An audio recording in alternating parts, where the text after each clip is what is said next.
Donc bonjour à toutes et tous et bienvenue à ce nouveau webinaire sur les métiers et les secteurs, série de webinaires initiée par la région Bourgogne-Franche-Comté en direction des acteurs du SPRO et de l'ensemble des professionnels de l'orientation, de l'emploi et de la formation professionnelle. Nous vous proposons aujourd'hui une rencontre autour du secteur du e-sport. Nos intervenants de ce jour, et nous les remercions d'avoir répondu positivement à notre sollicitation, sont Monsieur Samy Werfeli, vice-président structuration de France e-sport, Madame Léa Charles, team manager chez Rogue, Monsieur Alexis Doré, commentateur de match, mais également créateur de contenu, c'est-à-dire streamer, sur Counter-Strike. Donc, quelques indications pour le bon fonctionnement de ce webinaire. Sur la droite de votre écran, vous avez la possibilité de poser vos questions tout au long de l'intervention par le biais du chat. Et avant de partir, comme d'habitude pour les habitués, je vous demanderai, et je vous remercie aussi, de répondre à un petit sondage. Je mettrai le lien dans le chat vers la toute fin. Je laisse donc la parole à nos intervenants et je vous souhaite un très bon webinaire. Monsieur Werfeli, si vous voulez bien. Mais avec plaisir. Bonjour à toutes et à tous. Enchanté. Je vais commencer par partager mon écran.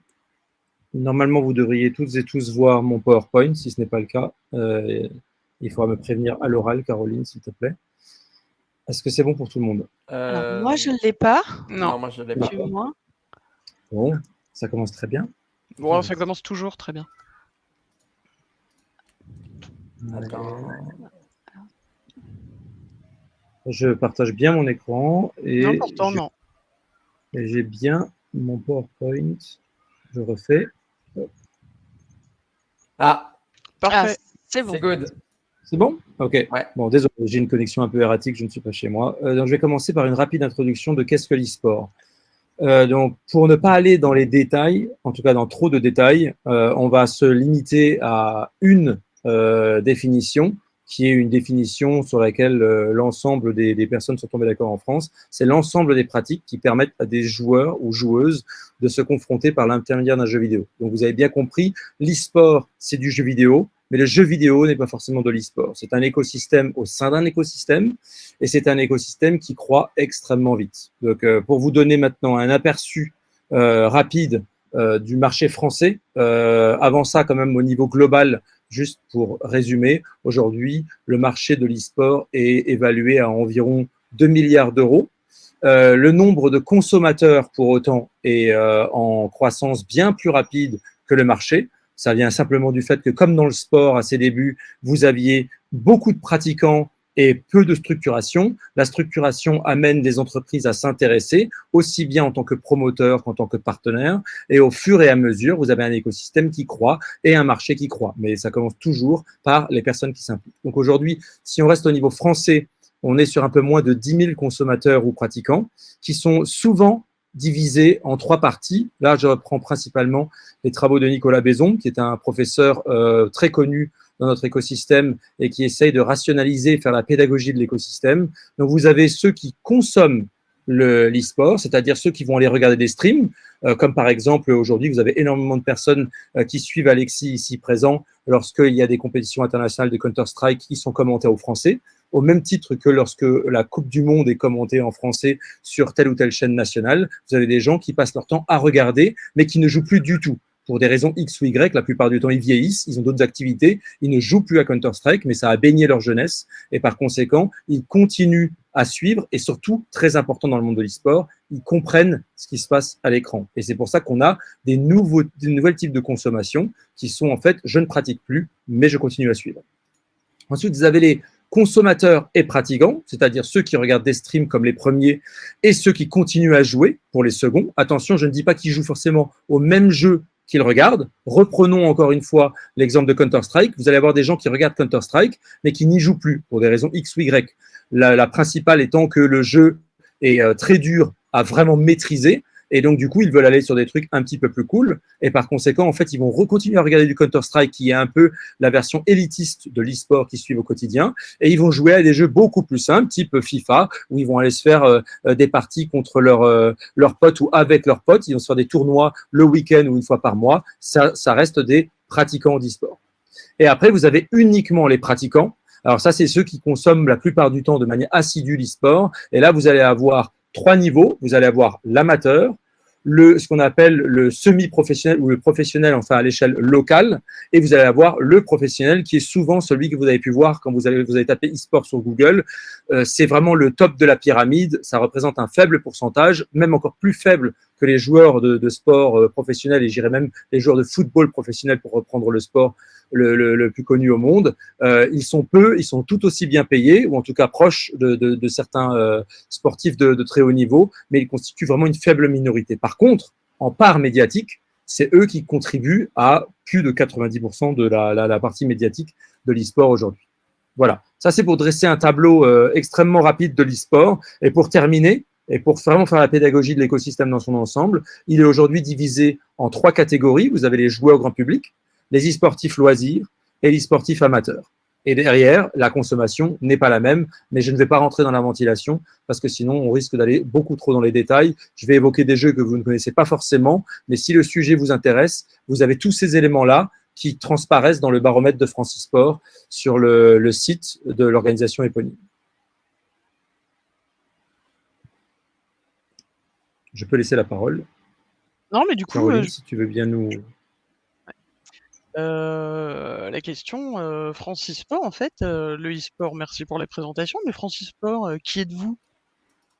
Ah oui, effectivement, j'aurais pu effectivement continuer, donc je vais continuer à partager mon écran, autant pour moi. Hop.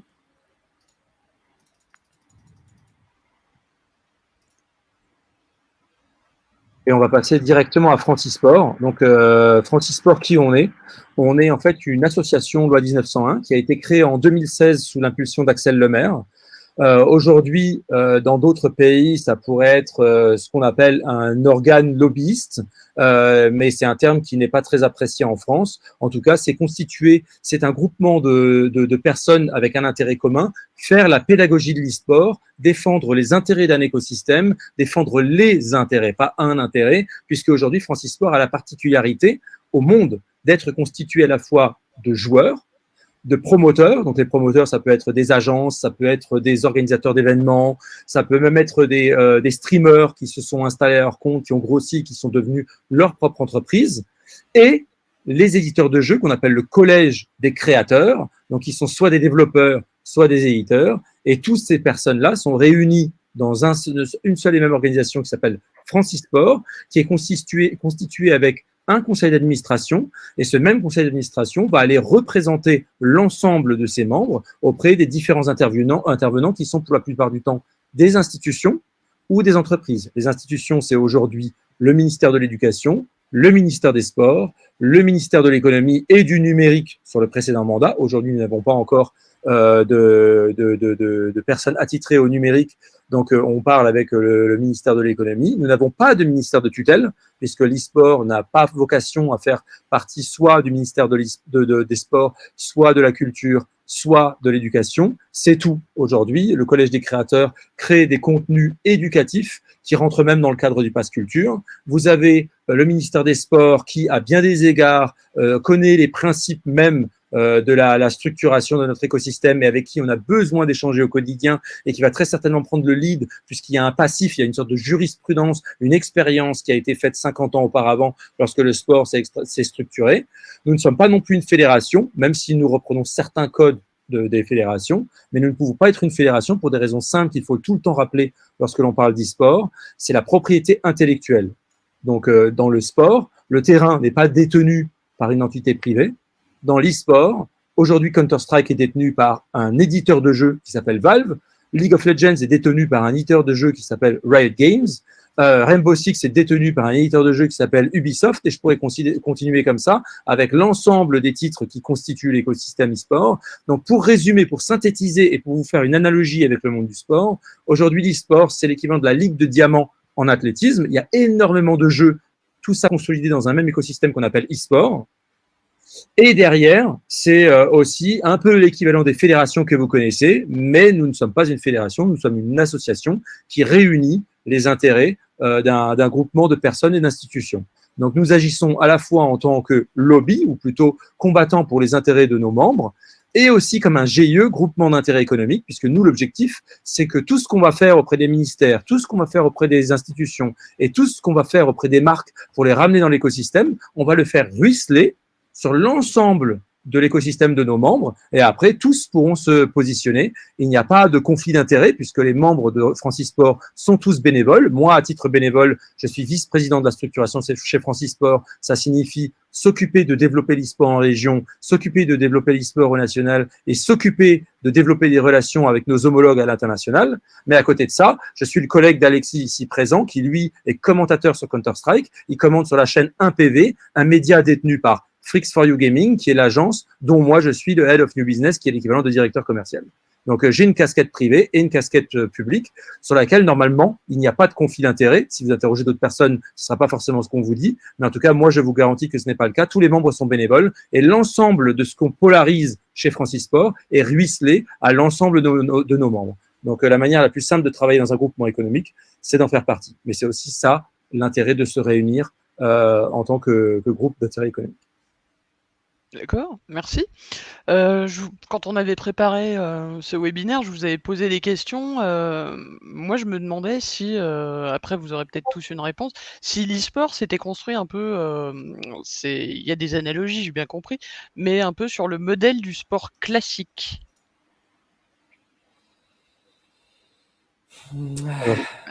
Samy, je vais te la parole. Hein, donc, ouais. C'est une question complexe. Hein. Ouais, alors c'est une question complexe parce que tout dépend des jeux. Il y a des jeux qui se sont construits sous le modèle un peu à l'américaine, sous le modèle de franchise par exemple, au même titre qu'on peut avoir en NBA. Il y a la similitude sur le jeu League of Legends où les grandes structures ont un système de franchise, donc ça bloque. En fait, il y a tout un écosystème où les équipes s'assurent pendant des saisons entières. Tant qu'ils puissent payer un slot dans le plus grand tournoi prestigieux, et après ils font un turnover de joueurs selon les saisons, selon ce dont ils ont besoin, à l'image des franchises de NBA. Donc ça laisse parfois peu de place à des petites équipes de monter ou de faire ou peut-être des sports. Donc dans ce cas-là, les petits joueurs, les petites équipes font en sorte de briller de manière individuelle pour pouvoir grimper dans les plus grandes. Il y a d'autres équipes, ou d'autres jeux qui fonctionnent de manière différente où les tournois sont beaucoup plus accessibles. Donc du coup, c'est un investissement via des structures qui vont mettre en place tout un encadrement pour des joueurs pour qu'ils puissent être dans de bonnes conditions pour pouvoir concurrencer les meilleures équipes du monde. Donc après, ça, en fait le modèle du sport général où j'ai envie de dire oui et non, parce qu'à la fois il y a des similitudes et à la fois on ne peut pas gérer une équipe e-sport de la même manière qu'on gère une équipe sportive, même s'il y a des similitudes en termes, par exemple, de gestion du stress, d'une journée type d'un sportif, de ne pas que les joueurs ne jouent trop pour pas qu'ils soient épuisés mentalement. Donc oui, il y a des similitudes. Et on se tend beaucoup plus à ça, notamment en France, comme il y a des équipes telles que Vitality aujourd'hui, qui ont des diététiciens, des préparateurs physiques, qui essaient vraiment d'englober la chose pour justement que les joueurs soient au meilleur de leur forme pendant les compétitions. Et du coup, ça m'amène à une autre de mes questions, parce que le secteur du e-sport, tout de suite, on voit le gaming ou le commentaire de match. Mais ça se limite pas qu'à ça. Dans les métiers, c'est un secteur très, très global. Du coup, les différents métiers qui composent ce secteur, on disait préparateur physique, Léa est team manager, elle dirige une équipe. Mais il y a quoi d'autre, qu'est-ce qu'on peut retrouver comme type de métier? C'est très dans les organisations, ça va être plutôt être autour de l'équipe, donc tout ce qui va être coach, performance coach, team manager, general manager. Ça va être vraiment beaucoup plus spécifique à l'équipe. On va aussi avoir des gens qui viennent du marketing, des partenariats, la communication, le contenu, des photographes, des gens qui vont monter les vidéos. Mais ça va être assez privé dans une organisation e-sportive. Et là où on a une diversité beaucoup plus grande au niveau des métiers, ça va être vraiment au niveau des éditeurs. Donc au niveau des personnes qui vont travailler directement sur la conception du jeu, chez Riot Games, Ubisoft, tous ces éditeurs-là, pardon. Il va y avoir tous les métiers de l'informatique, tout ce qui va être programmeur, développeur. On va aussi retrouver aussi pas mal tous les métiers qui s'apparentent à l'art. Ça va être tous ceux qui vont construire le visuel du jeu. J'avais noté quoi? Tout ce qui est game designer, les concept artists, les monteurs vidéo aussi. Et après, on a un panel de métiers on peut en fait à peu près tout avoir. Ça dépend où. On va aussi avoir les métiers qui vont s'occuper de gérer les gros événements en présentiel, parce qu'aujourd'hui, les joueurs vont pas jouer que derrière leur PC. À un certain niveau, il va y avoir des compétitions du coup en présentiel. Et là, on amène aussi tout un panel de métiers qui va s'occuper aussi de la tech, la régie. Enfin, je pense qu'aujourd'hui, Freaks4U connaissent bien ça parce que c'est leur corps de métier. Et pourtant, c'est pas des gens qui, de base, auraient eu vocation à s'installer dans l'e-sport. Oui, du coup, il y a beaucoup de métiers qu'on peut rencontrer dans d'autres domaines qui sont transférables sur l'e-sport. Bah ouais, Si je clairement. suis réalisateur dans le théâtre, Ah, totalement, ouais. voilà. Bah, c'est un exemple type. Par exemple, maintenant, dans le milieu de l'e-sport, on a besoin de personnes. Alors, nous, par exemple, chez Frix et plus spécifiquement chez 1PV, on a un plateau. C'est-à-dire qu'on a un plateau, donc on a besoin d'un régisseur, on a besoin des lumières, on a besoin que le son fonctionne, que la connexion fonctionne bien. Donc, on a besoin de personnes, parfois plusieurs personnes. Par exemple, si on prend Valorant aujourd'hui, et ben pour gérer une régie entière sur une compétition de Valorant, il faut plusieurs personnes, pas seulement une seule, mais il y a 3 ou 4 personnes derrière qui gèrent la régie entière pour avoir les replays dans l'instant T, pour pouvoir diriger le match. Il y a un truc que vous ne savez pas vous aussi, bah, c'est normal, mais il y a ce métier qu'on appelle d'observeur. Donc l'observeur à la télévision, c'est celui qui va changer les scènes, qui va passer du reportage à la scène principale sur un plateau, qui va changer les caméras. Et ben ça existe aussi. Du côté de l'e-sport. Et il y a même des observeurs qu'on appelle ça qui gèrent ça dans le jeu, qui gèrent en fait la gestion des vues de tous de tous les joueurs qui sont en train de jouer, à quel moment il faut aller sur ce joueur-là, pourquoi. Donc c'est pareil, c'est encore plein de sous-métiers comme ça. Quand je dis sous, attention, hein, je catégorise dans le sens où je vois ça comme un arbre. Et derrière, ça crée énormément de nouveaux métiers, entre guillemets. Sachant que je précise que Valorant est un jeu. Oui, ouais, voilà, au passage. Oui. Au passage. En fait, Léa et Alexis ont bien fait la liste non exhaustive de tout ce qui se trouve dans l'écosystème. Pour synthétiser, je dirais qu'en fait, aujourd'hui, encore une fois, à l'instar du sport, et pour faire une analogie avec comment ça s'est construit, au fur et à mesure que l'écosystème s'étoffe, on va avoir besoin de toutes les catégories métiers et on pourrait lister ça jusqu'à la fin des temps. Aujourd'hui, vous avez dans l'e-sport, vous avez des branches, vous avez les équipes qui nécessitent des corps de métiers bien spécifiques, vous avez les médias qui nécessitent des corps de métiers bien spécifiques, mais alors là, à l'identique de ce qu'on retrouve dans les médias traditionnels. Vous avez les métiers spécifiques à l'e-sport qu'on ne retrouve nulle part ailleurs. Après, vous avez les métiers liés à l'événementiel. Et tout ça, lorsque vous le lorsque vous le consolidez dans une agence comme Freaks4U, eh ben, ça crée encore d'autres métiers traditionnels pour lesquels il existe déjà des cursus un petit peu partout, gestion de projet, account manager, responsable marketing, design, etc., etc. C'est pour ça qu'il existe aujourd'hui des cursus traditionnels qui peuvent venir irriguer la filière et des cursus ultra spécialisés qui permettent de combler les éventuels manques que l'on pourrait avoir au niveau de la filière. Maintenant, l'important au niveau formation, c'est que l'écosystème croît suffisamment vite pour que l'ensemble de ces formations puissent quand même venir l'irriguer sans qu'il y ait d'embouteillage à l'entrée. Parce que pour l'instant, le problème qu'on a, en tout cas en France, c'est qu'il y a beaucoup plus de formations que de positions à pourvoir par après. Donc l'importance pour les cursus, c'est bien de garder à l'esprit ce que Léa et Alexis ont dit, et je reprendrai surtout ce que Léa a dit, c'est qu'aujourd'hui, par exemple, quelqu'un qui ne peut pas travailler dans l'e-sport et qui s'est formé au design, au game design, eh ben, il peut aller s'orienter vers le développement et donc les éditeurs de jeux ou les développeurs. Et là, pour le coup, le marché est beaucoup plus gros. J'ai présenté l'e-sport rapidement.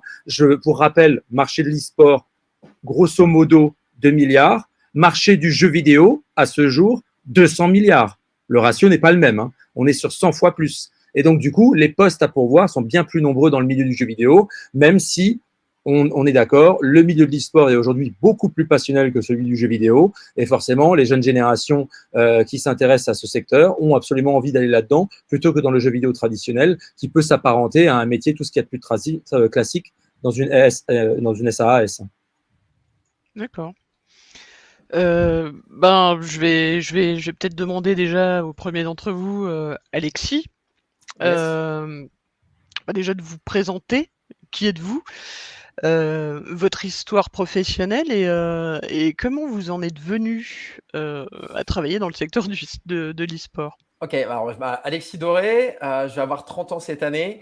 Et de base, alors j'ai fait une formation en communication, j'ai travaillé dans une filiale Publicis. C'est pas quelque chose qui m'a vraiment plu au départ et au final, au bout de 4-5 mois, j'ai arrêté. Finalement, je me suis rabattu dans l'aérien parce que j'avais eu, comme je parlais bien anglais, donc du coup, ça m'a facilité la tâche. Et pendant plusieurs années, j'ai travaillé en tant que superviseur chez Cerver, donc c'est un catering aérien, tout ce qui fournit la nourriture à bord des avions et tout. Donc j'ai travaillé là-bas en tant que superviseur, je faisais en sorte que la conformité et la qualité soient présentes à bord pour les compagnies avec lesquelles on avait un contrat. Après, j'ai toujours comme passion Counter-Strike dès sa sortie. Alors ça a commencé quand j'étais en cinquième. Grosse passion pour ce jeu. J'ai joué pendant des années. J'ai joué à World of Warcraft. J'ai joué à plein d'autres jeux. Mais il est toujours resté en fait ce jeu auquel j'ai pendant un temps flirté avec, comme disait Samy tout à l'heure, un peu le semi-pro où je traînais avec des joueurs qui étaient en passe de devenir professionnels. Puis un jour, je me suis dit, bon, arrivé à mes 19 ans, je me suis dit, bon, il n'y a pas matière à être dessus. Donc je m'en vais, j'arrête, je voyage, je suis parti voyager. Et à la fin de mon périple de 5-6 ans à peu près, je me suis dit, tiens, il manque quelque chose dans ma vie. Et donc, quand je suis revenu, j'avais toujours gardé contact avec certains acteurs de l'époque qui sont devenus de grands joueurs pour certains. Et donc, je me suis dit, tiens, je vais repartir dedans, je vais rejouer un petit peu. J'ai rejoué, ça me faisait plaisir, toujours à Counter-Strike, ça me faisait plaisir. Et puis, au fur et à mesure du temps, j'ai un ami à moi qui était dans une analyste, enfin, assistant coach dans une grande structure qui est G2. G2 Gamers 2, qui est l'une des plus grandes structures mondiales, un grand acteur de l'e-sport mondial. Et il m'a dit, tu devrais faire commentateur de match, ça tirait comme un gant. Et je me suis dit, bon, ok. Et je me suis lancé il y a 2 ans. Je me suis lancé, alors là, j'étais encore en double, c'est-à-dire que je travaillais et à l'aéroport et j'avais commencé ma carrière de streamer, mais qui décollait pas, donc c'était un peu compliqué, c'est toujours assez compliqué. Et en fait, il y a 2 ans, je commence un peu à devenir commentateur de match. Et un beau jour, donc François Bellambois, qui est donc comment on peut dire, le patron de, on peut dire ça, avec conjointement avec aussi Samy, voilà, de chez 1PV, il me dit, bon, écoute, je recherche des nouveaux talents. Tu as le profil, est-ce que ça t'intéresse? Je dis, clairement, let's go, quoi. Donc à partir de là, ça c'était il y a un peu plus d'1 an et demi. Et à partir de là, j'ai senti que c'était fait pour moi. François m'a beaucoup apporté, m'a beaucoup cadré. Et ma carrière de commentateur de match a débuté. Et en parallèle, ça va de pair en fait. Ma carrière de streamer a aussi monté. Donc tout est monté d'un coup. Et là commence la régularité à vouloir streamer, à être présent sur toutes les compétitions. François me récupère à chaque fois sur toutes les compétitions. Donc il y a tout un engouement qui se passe un petit peu autour de moi pendant un moment sur la scène CS francophone. J'apporte moi aussi toutes mes connaissances puisque pendant des années, j'ai connu des joueurs qui sont devenus pour certains professionnels. Donc, j'apporte aussi quelque part ma petite touche en ayant cette connexion avec certains joueurs. Et de là, je me suis dit un beau jour, faut que j'arrête. En fait, faut que j'arrête je ne peux pas lier mon travail à l'aéroport qui était très énergivore parce que je travaillais en horaire décalé et ma passion qui me prend au corps et j'ai envie de me dire, let's go, quoi. J'ai toujours voulu ça toute ma vie. Alors, le passage a été difficile parce qu'il y a toujours cet aspect financier. Est-ce qu'on va pouvoir gérer? Voilà, il y a toujours cette petite crainte un petit peu. Et au final, une fois que vous y êtes, il suffit juste d'être rigoureux dans le travail.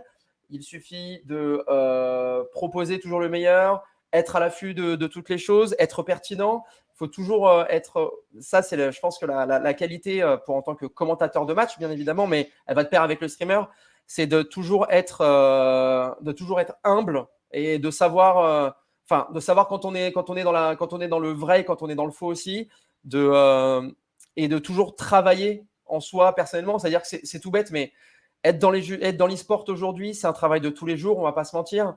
Même quand vous ne travaillez pas forcément, vous êtes toujours sur Twitter, vous regardez ce qui se passe, vous avez une idée, vous la notez, vous rentrez chez vous. Là, on va dire qu'en dehors des horaires que j'ai de commentateur de match ou de mes horaires de stream, je suis là chez moi en train de me dire, tiens, je pourrais préparer peut-être ça pourrait marcher, ça pourrait pas marcher. Parfois, vous passez des heures sur quelque chose qui va, à la fin, vous vous arrêtez totalement parce que vous vous rendez compte que ça va pas du tout. Donc, c'est un travail de tous les jours, mais c'est un travail qu'on ne sent pas parce que c'est tellement une passion qu'aujourd'hui, travailler 13 heures d'affilée en ayant 15-20 minutes de pause par-ci par-là, c'est pas c'est pas la même. On n'a pas la même envie que quelqu'un qui va travailler 7h30 par jour. Moi, ma journée de 13 heures, parfois, je la vois pas passer. Alors que avant, ma journée de 7h30, au bout de 4 heures, j'étais là en train de regarder ma montre en me disant mais merde, à quel moment ça va se terminer. Et aujourd'hui, ça, je ne l'ai plus.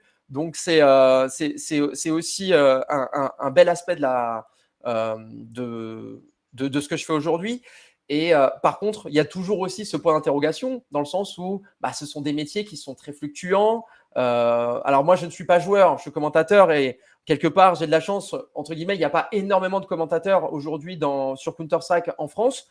Mais c'est vrai que s'il y avait plus de concurrence, on serait plutôt sur un modèle à l'américaine, quoi. C'est le meilleur qui gagne, le plus pertinent, le plus marrant, le plus intéressant. Aujourd'hui, on essaie quand même de se donner à 400% dans ce qu'on fait, mais c'est vrai que pour le moment, c'est tellement peu visible, ou en tout cas, les gens se tournent encore quand ils sont dans l'e-sport. Eux, ils pensent jeux vidéo, ils pensent je veux être joueur.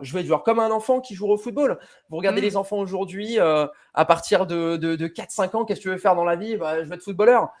C'est la même chose. Et au bout d'un moment, les années passent et se rendent compte que finalement, être footballeur, c'est peut-être plus possible. Donc, ils se rabattent sur autre chose.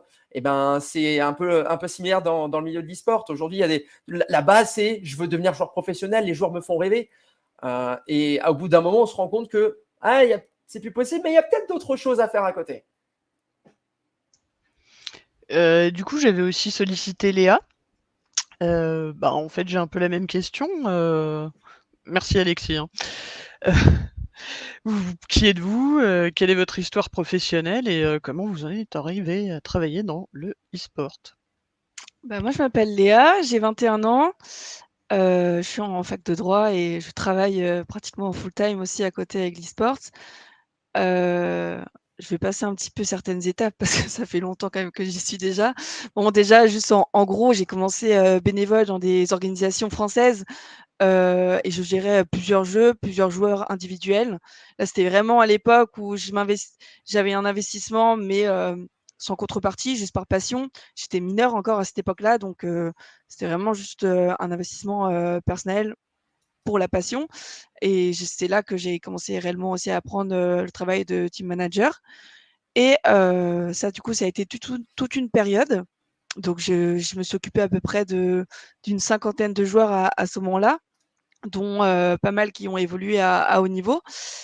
Et réellement, tout a commencé à l'arrivée de Valorant en 2020. J'y connaissais rien du tout, hein. Je sais pas du tout. En fait, on dit que Valorant et CS, au tout départ, ça se ressemblait parce que beaucoup de gens de la scène de Counter-Strike sont partis rejoindre la scène de Valorant. Moi, j'arrive, j'y connais rien à Valorant, j'y connais rien à Counter-Strike et je sais pas, un peu avec le culot, j'ai réussi à monter mon équipe, donc avec mes 5 joueurs et on est restés ensemble pendant presque 2 ans. Et on a été du coup top 5 européen et top 2 européen pendant près de 6 mois. Donc, c'est une équipe au départ qui s'appelait Opportuniste et ensuite Diffuse Team. Voilà, donc on était ensemble, on a fait des très bons résultats. Et ensuite, l'équipe, du coup, mon équipe s'est fait racheter par Team BDS, du coup, en 2021, je crois. Et malheureusement, j'ai pas pu les rejoindre avec eux pour plusieurs raisons. Et du coup, l'équipe a rejoint cette nouvelle équipe-là. Donc, ça a été un rachat par une autre organisation encore plus grosse. Et moi, j'ai continué un peu, du coup, mes projets de mon côté. Et j'en ai fait pas mal, du coup, parce que en parallèle, du coup, à partir du moment où j'ai perdu mon équipe et qu'elle a été rachetée par une autre équipe, j'ai rejoint, du coup, 3 projets, disons. Le premier, c'était Women in Game France, donc avec l'incubateur Valorant. Donc, j'étais team manager de l'incubateur Valorant. Donc, le but, c'est de donner des opportunités à des jeunes joueuses professionnelles, enfin, en devenir, pour leur donner toutes les cartes pour qu'elles puissent rejoindre des équipes mixtes, semi-pro, voire professionnelles. Et donc, on avait 5 joueuses à ce moment-là et le but était de les accompagner pendant une saison. Donc, je crois que c'était 8 mois. Et elles avaient aussi des coachs. Donc, elles avaient tout un coaching personnalisé, elles avaient tout un programme. Et leur but était de les faire voyager, découvrir le monde e-sport en réalité, c'est-à-dire les faire découvrir les grosses équipes. Donc, elles sont allées, par exemple, voir G2 à Berlin, donc l'équipe dont parlait Alexis. On a fait énormément de projets. On a été présent, du coup, au Master 3, donc il y a un très gros tournoi, normalement privé, à Berlin, donc par Riot, parce que Riot soutient cette initiative depuis depuis 1 an, parce que c'est la première année. Et voilà. Donc, grâce à Women in Game France, du coup, par la suite, on a été contacté par Riot pour, en 2021, créer en collaboration avec eux les VCT Game Changer, donc qui est un tournoi exclusivement féminin sur Valorant. Donc, il faut savoir que le circuit qui est ouvert à tous, il est déjà en place, lui, depuis à peu près, je dirais, fin 2020. Et sauf que Riot avait une initiative dans le but de promouvoir la mixité, la diversité, et puis renforcer toute cette question-là. Et donc, ils ont pris la décision de créer du coup un circuit, donc un tournoi à l'année qui est exclusivement féminin. Et du coup, on a eu l'opportunité avec du coup 3 de mes collègues de Women in Game France de le faire. Et donc, on a créé une association qui s'appelle Dive. Et du coup, on les a rejoints. Donc, on a créé tout ça en 2021. On a eu 3 éditions. Ça s'est super bien passé. On a pu voir que chaque édition, de nombreuses et nombreuses femmes venaient de plus en plus. Donc, on est passé peut-être à la première de 60, à la dernière à 90. C'est quand même incroyable. 90 équipes, donc x5 pour les femmes, voire x6, x7. Donc, ça augmente d'édition en édition. Puis en 2020, j'ai continué aussi à travailler sur le tournoi-là, sauf qu'aujourd'hui, c'est Freaks4U qui a pris le relais. Donc, en tant que on est, comment dire, je sais pas comment expliquer, du coup, parce que c'est des trucs anglais. Non, mais dites les mots après. On était les tournament opérateurs en 2021 et Freaks4U est devenu tournament opérateur. Du coup, maintenant, on collabore avec Freaks4U sur les VCT, mais plus réellement directement avec Riot. Parce que Freaks4U s'occupe du coup de tous les circuits Valorant aujourd'hui, que ce soit les circuits ouverts à tous et les circuits du coup Game Changer, donc exclusivement féminins. Et ensuite, à côté de ça, en 3e projet, j'ai rejoint Rogue du coup en juillet 2021 en tant que team manager, et du coup, je m'occupe de l'équipe Rainbow Six actuellement. Et voilà, et ça fait 1 an. Donc, je cumule ces 3 projets-là. Et concrètement, quand on est team manager, ça consiste en quoi ce métier?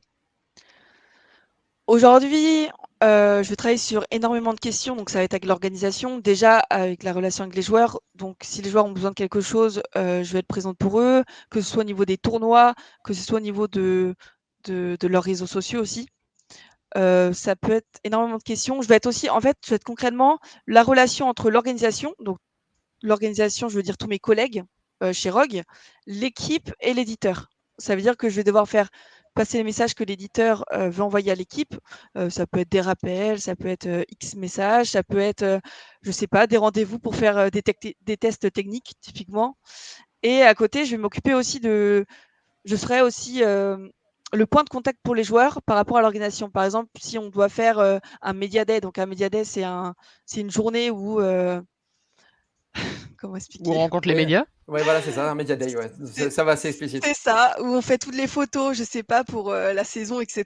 Bah, moi, je vais organiser tout ça, je vais organiser les vols. Il y a aussi des bootcamps, ce qu'on appelle des bootcamps, c'est des moments où l'équipe va se retrouver ensemble à un lieu Des camps et où il y a des d'entraînement. PC. Ouais, c'est ça. Ouais. Merci, Pour faire c'est du joli. team building? Exactement. Bah, moi, je gérer de planifier tout ça en fait pour eux, donc gérer leur vol, tout concrètement. En fait, eux, les joueurs doivent se concentrer que sur le jeu. Et s'ils ont un truc, ils viennent me voir en fait. Et moi, après, avec mes collègues chez Rogue, je vais essayer de régler tous ces problèmes-là. Et à côté, il n'y a pas que ça. On organise vachement le marketing autour des joueurs, le contenu, les partenaires, parce qu'aujourd'hui, on a des sponsors et les sponsors ont des attentes envers les équipes et les joueurs. Ça peut être, je sais pas, des streams sponsorisés. Donc, on va gérer également tout ça, toutes ces questions.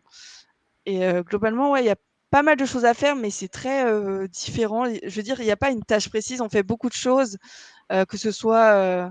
C'est jamais pareil, en fait. Ça va dépendre de tellement de choses, mais globalement, on gère la vie de l'équipe et Vous dans êtes un tous peu les points, en fait. facilitatrice, quoi. Oui, Pour qu'ils aient qu'à se concentrer sur le jeu et pas être perturbés par le Toutes reste. les autres questions viennent à moi et après, moi, je gère avec les différentes personnes en charge pour essayer de régler ou apporter une réponse. Métier passionnant.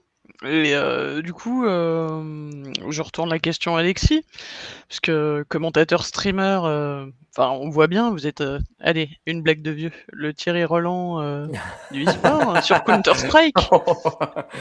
Oui. Ouais, ça me va, ça me va, ça me va. Pardon? C'est quoi du coup? C'est ça? C'est quoi votre métier? Mon En quoi métier. consiste-t-il? Mon métier consiste. Oh là là.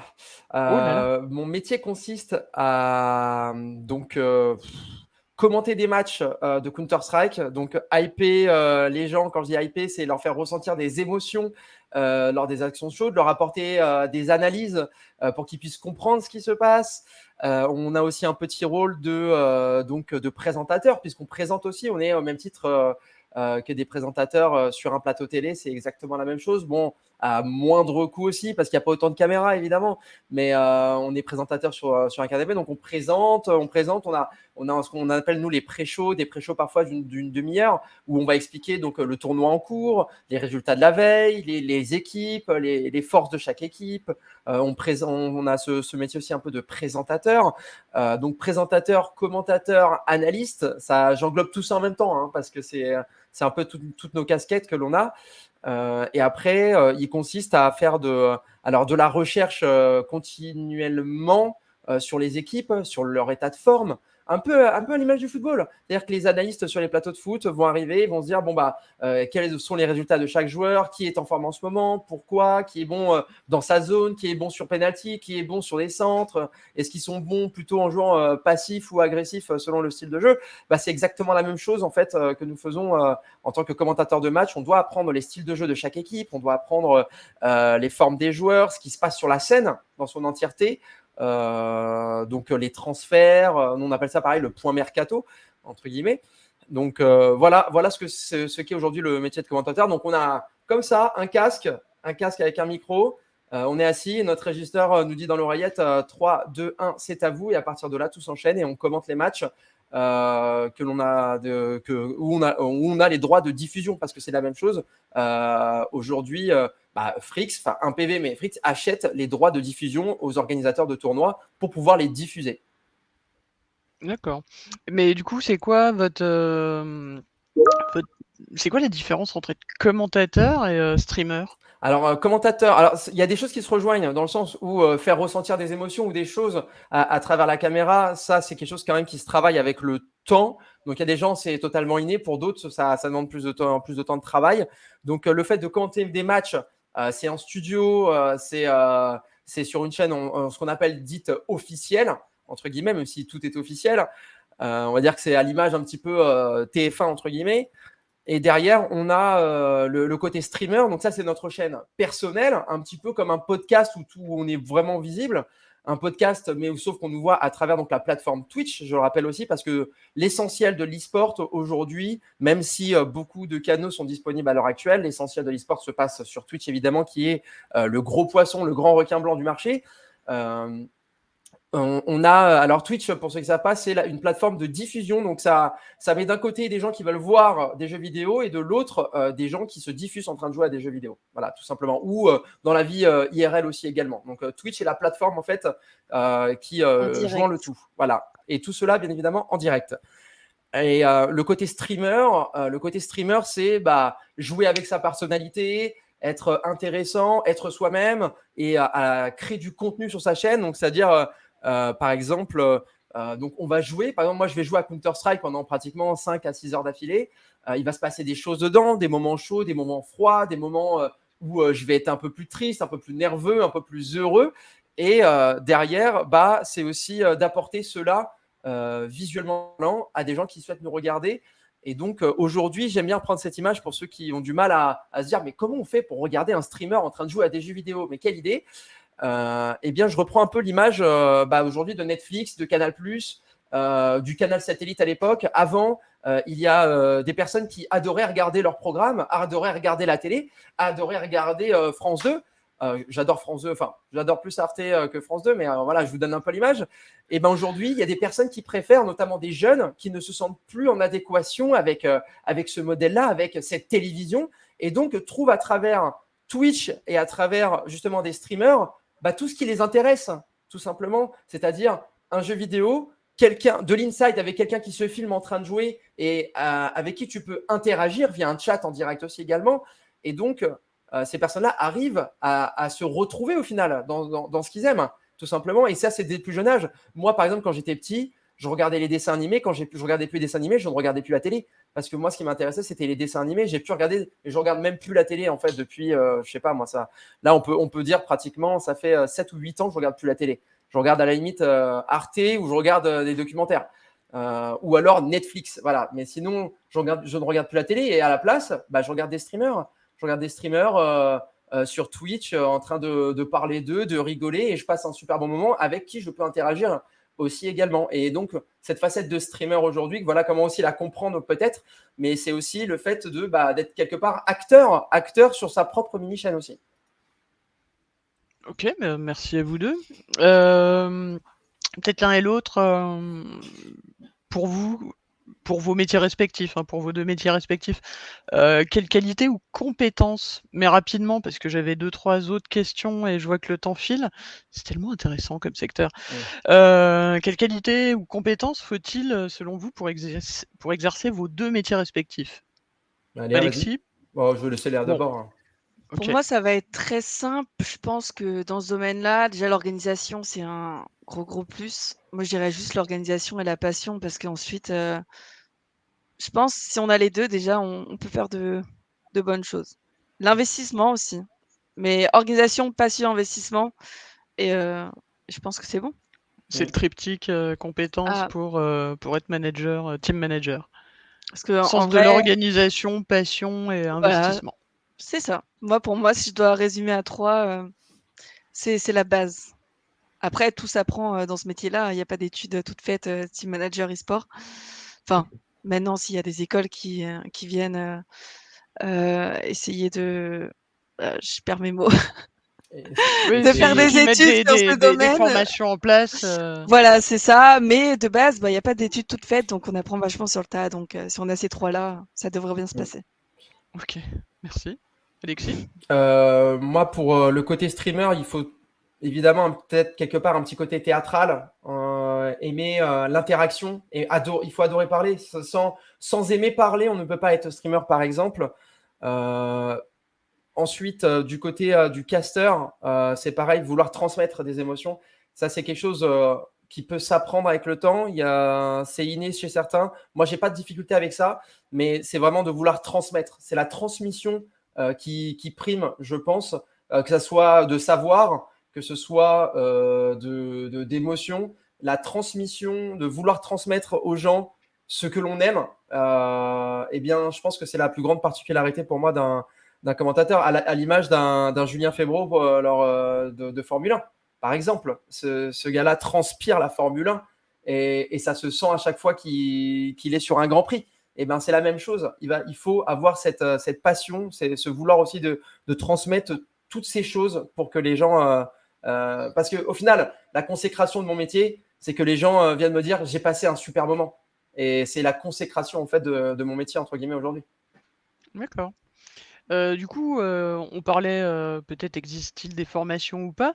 Samy, vous êtes peut-être là-dessus. Il existe des formations pour travailler, enfin, outre les métiers un peu transversaux à différents autres domaines, est-ce qu'il y a des formations dédiées en interne ou en externe pour le e-sport? Pour l'e-sport, alors je me permets juste, alors je sais que c'est mon côté vieux con, mais je suis obligé de l'assumer.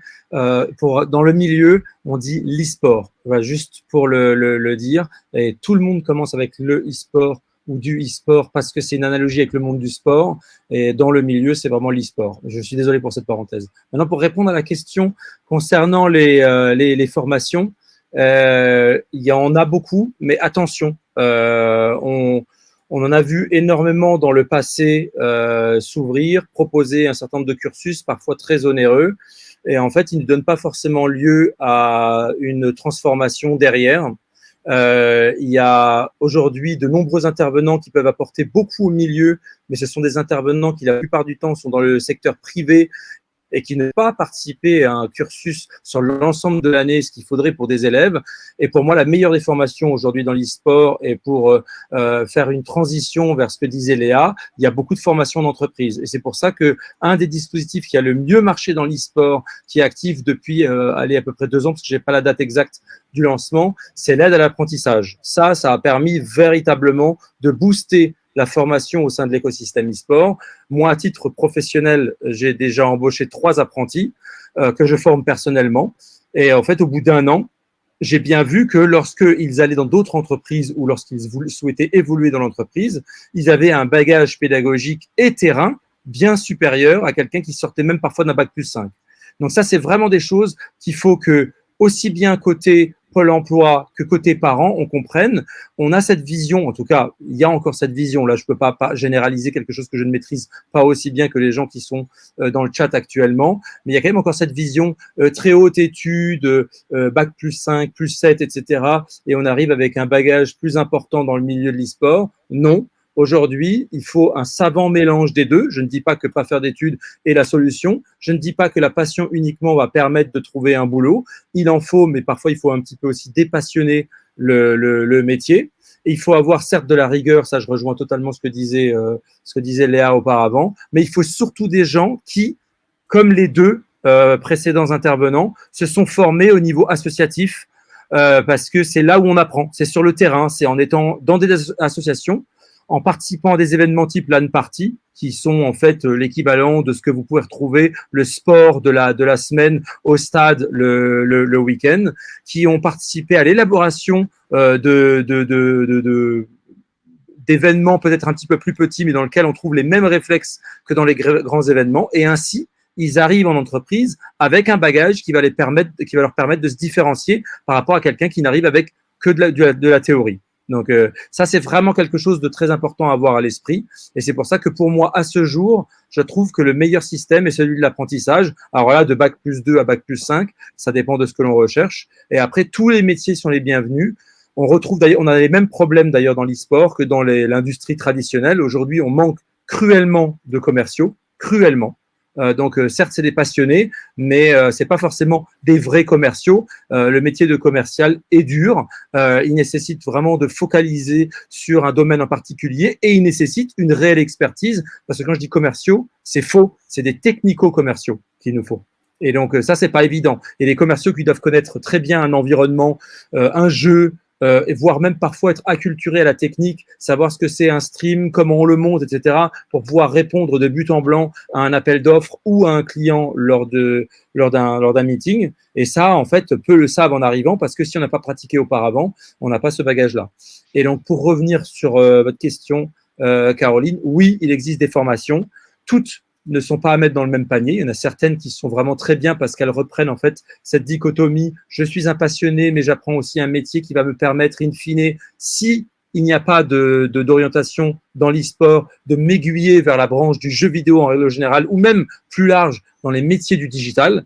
Ça, c'est pour moi aujourd'hui les formations à prioriser. Et avec Francis Sport, on essaie de travailler sur un label pour les formations pour pouvoir différencier les formations qui, à notre sens, vont permettre aux élèves de trouver un emploi plus tard, de celles qui aujourd'hui sont beaucoup trop spécialisées et qui vont lancer en fait les élèves dans ce qu'on appelle un goulot d'étranglement et qui ne leur permettra pas nécessairement de trouver tout de suite un emploi. C'est pas évident comme réponse, c'est pas évident comme sujet, mais c'est un sujet que l'on traite au quotidien parce qu'on sait à quel point ça peut être complexe, et pour les organismes de formation, mais aussi pour les parents, de pouvoir bien aiguiller leurs enfants qui sont souvent hyper passionnés, qui leur disent moi je veux absolument aller là-dedans, et donc du coup ils se lancent sur telle ou telle école et payent des sommes parfois faramineuses pour un résultat qui est parfois un petit peu édulcoré. Juste pour ajouter, certaines écoles font des formations, mais au final, le diplôme à la fin de l'année n'est pas un diplôme reconnu par l'État sur certaines. Donc, c'est ça aussi un peu le risque.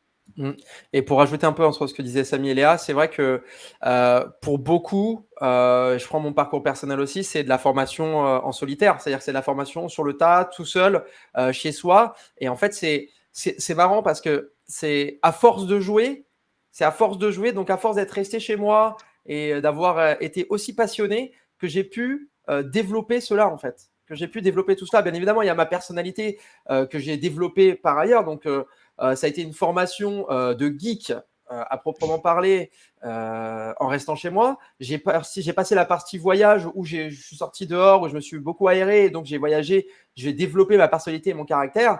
Et en fait, c'est cet alliage des deux qui a fait qu'aujourd'hui, j'en suis là, mais il y a encore beaucoup. Et en fait, c'est un milieu qui est tellement difficile. Et là, j'englobe l'e-sport dans sa généralité. C'est un milieu qui est tellement de niche et que les gens ont encore peur. Et c'est parfois, je pense, que c'est cette peur qui empêche peut-être un petit peu le développement, un plus grand développement au sein en tout cas, de la France, je pense. C'est aussi un secteur émergent. Ouais, important de mentionner un point aussi. Juste une phrase qu'Alexis a mentionnée, ça dépend aussi de la personnalité. Ne croyez à aucun moment que jouer tous les jours va vous donner un avantage pour travailler dans l'e-sport. Il faut être intéressé pour devenir intéressant. Donc, il faut s'acculturer à tout ce qui vous entoure. Il faut aller essayer de trouver une hyper spécialisation. Donc, Alexis, ça a été tout ce qui était commentaires, médias, comment développer son propre charisme à l'antenne et auprès des communautés, etc., etc. Léa, c'est manifestement un travail de prospection pour savoir comment c'était quand on travaillait avec une équipe, qu'est-ce qu'on pouvait développer, comment on pouvait être au service des joueurs. Il faut toujours penser comme ça. Et il y a vraiment un gros boulot d'acculturation. Même si vous faites une formation, elle ne remplacera jamais ça et c'est de toute façon valable dans tous les métiers. Dans tous les métiers. Au quotidien, il faut se dire qu'est-ce que je peux apprendre. C'est vraiment important. Je pense aussi, c'est surtout aussi l'envie, quand on a commencé à comprendre un peu le domaine et où ça peut mener, c'est aussi l'envie toujours d'aller plus loin. Je veux dire, aujourd'hui, quelqu'un qui commence l'e-sport ne peut pas s'attendre à rejoindre G2, la meilleure équipe d'Europe. Il y a toute une expérience. On va commencer par une équipe, après peut-être une équipe un peu plus grosse, après toujours un peu plus grosse. Et du coup, toute l'expérience au cumul va nous permettre de rejoindre une équipe encore plus grosse. Enfin, dans mon domaine, moi, dans le team management, c'est tout le temps par accumulation de projets, qui va au final me pousser à rejoindre au niveau européen et en fait sortir un peu de ce niveau national. Et c'est parce que j'ai eu plein de projets où j'ai pu grimper petit à petit, mais en tout cas, on ne peut pas aujourd'hui sauter d'un pas d'une petite équipe nationale bénévole qui n'a pas forcément extrêmement de bons résultats, j'ai envie de dire, sur la scène européenne et mondiale, à une des meilleures équipes du monde. C'est pas possible. C'est du travail, c'est du temps, et c'est tout le temps vouloir aller plus loin et accumuler d'expérience et créer des projets aussi, en fait. Ben, merci à vous trois. J'avais plein d'autres questions, dont seule moi ai la réponse, du type, je vous avais demandé, mais je pense que ça se limite pas qu'au métier de joueur, enfin de gamer, et je crois que j'ai aussi bien compris que les professionnels étaient accompagnés dans leur démarche. Ma question était la suivante: est-ce que les gamers sont accompagnés, mais c'est plus largement tous les professionnels qui satélitent autour du e-sport, de l'e-sport? Et c'est très bien dit. Encore une fois, désolé d'avoir insisté là-dessus. Tout le Non, monde est non. accompagné, on est un nouvel écosystème. Le marché de la France aujourd'hui, c'est un marché de 50 millions.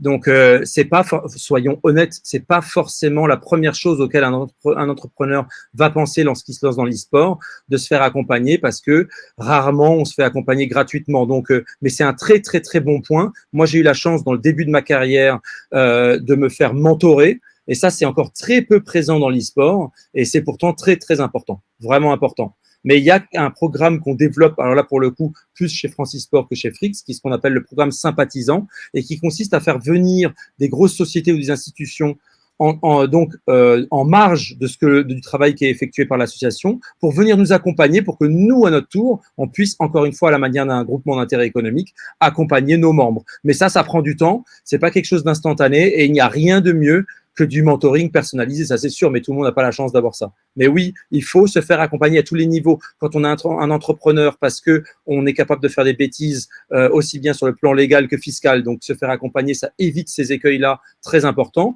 Lorsqu'on est un joueur, pour ne pas se faire consommer et consumer par sa passion, c'est aussi très important. Et de toute façon, à tous les niveaux, il faut toujours se faire accompagner dès qu'on peut. Et quand on est employé dans une entreprise, se faire accompagner avec des formations, avec un suivi, c'est aussi très important parce que sinon, au bout d'un moment, on perd de la motivation. Merci. Vraiment sincèrement merci à tous les 3 pour, vos points de vue éclairants sur, ce secteur émergent. Je mettrai le lien de Francisport, sur, le site quand on mettra le replay et s'il y a des formations ou autres, n'hésitez pas à me transmettre, les liens aussi, Samy, par exemple, que les gens justement si, quelqu'un vient les voir et dit: «Le e-sport, c'est ma passion», n'aillent pas, se former inutilement dans des écoles, qui coûtent un bras, alors qu'ils auraient pu s'acheter un ordinateur plus puissant. C'est un peu ça, mais c'est bien dit, hein. Donc, je vous remercie, tous les 3. Il faudrait que je retrouve mon lien pour le code on n'a plus que 3 participants, parce qu'on a un peu dépassé. Donc je vais vous poser un lien dans le chat, pour, gentils participants si vous pouviez y répondre, je vous en remercie par avance. Je remercie nos 3 intervenants, Samy, Alexis et Léa pour, leur point de vue super éclairant sur, ce secteur. Je vous souhaite à toutes et tous un bel après-midi et je vous donne rendez-vous au mois de septembre pour un magnifique webinaire sur potentiellement soit les métiers de l'ESS, soit les métiers de la sécurité. Il y a quand même du... Bonne fin de journée à tous. Bisous. Et merci. Merci. Bisous, Au revoir. tout le monde. Au Bonne revoir. fête, Samy. Merci.